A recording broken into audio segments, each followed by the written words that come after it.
Well, the polls closed here in Tennessee at 7 o'clock about an hour and a half ago, and the results are streaming into the Fox 17 newsroom.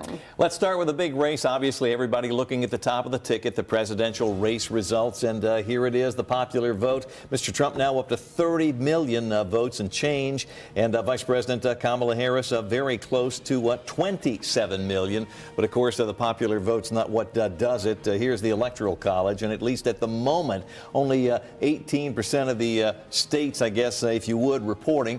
Donald Trump with 178 of the 270 Electoral College votes he needs to Kamala Harris's 99. And here's how Tennessee is shaping up. Former President Trump has 1.4 million votes to 655,000 of Kamala Harris's votes. The Associated Press declaring Trump the winner of Tennessee. Now, statewide, big race in Tennessee above the top of the ticket. The U.S. Senate race, the Associated Press has already called it for the incumbent, Marsha Blackburn, over her challenger, State Representative Gloria Johnson. No real surprise. The number's pretty close to what we saw in the presidential race. And switching to a hotly contested race for the House of Representatives, incumbent Mark Green and challenger Megan Barry. The results you can see on your screen, 69% of precincts reporting here. Mark Green has 60% of the vote. Megan Barry has 38%. Still an active race. It would be an upset if Mark Green were to lose this, and should Donald Trump be elected president and Mark Green gets another job, who knows? We may see another Megan Barry election right after this. Let's talk transit now. That was obviously the big thing in Nashville. The mayor back in April finally took the wraps off his transit plan. Let's look at the numbers. What we have so far are what we got immediately after the race, or the polls, I should say, closed, and they released the thing that we knew from early voting and those who voted absentee. And the mayor's plan was essentially up 131,000 to 69,000. Let's take a listen to Freddie O'Connell. Nashville, thank you. We did it. After all these years, we have secured dedicated funding for transportation and infrastructure.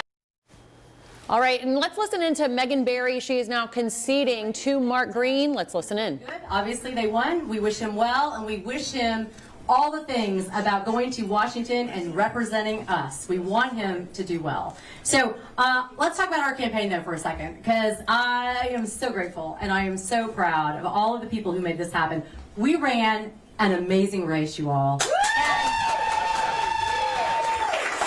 let me start with the thanks, first of all, close to home. The first goes out to my husband, Bruce. Bruce. Yes, Bruce. You are my North Star, and I could not have done this without you, so I love you. I want to shout out to Brian Cordova. I don't know if he's here, but he answered the first call that I made about this race, and he said, you should totally do this. Now, I'm going to call him later. And then he helped me assemble this team of consultants and staff that was really incredible. I want to give a special shout out to Tucker Carnes, who is my campaign manager. Since the very beginning, and his leadership, his amazing skills, his political acumen got us this far, and he is a force to be reckoned with, and we were able to do great things because of you, and I'm so grateful.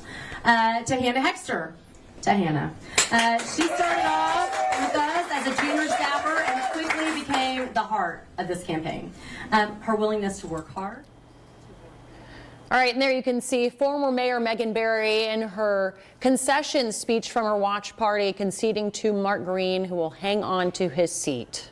Interesting stuff so far. Obviously, the thing that everybody's wondering about is who will win the top of the ticket. We're probably not going to know tonight, but the picture is getting clear almost minute by minute. We're going to end it right here online, but we will be back on air coming up on Fox 17 News at 9 with another recap for you. Stay tuned.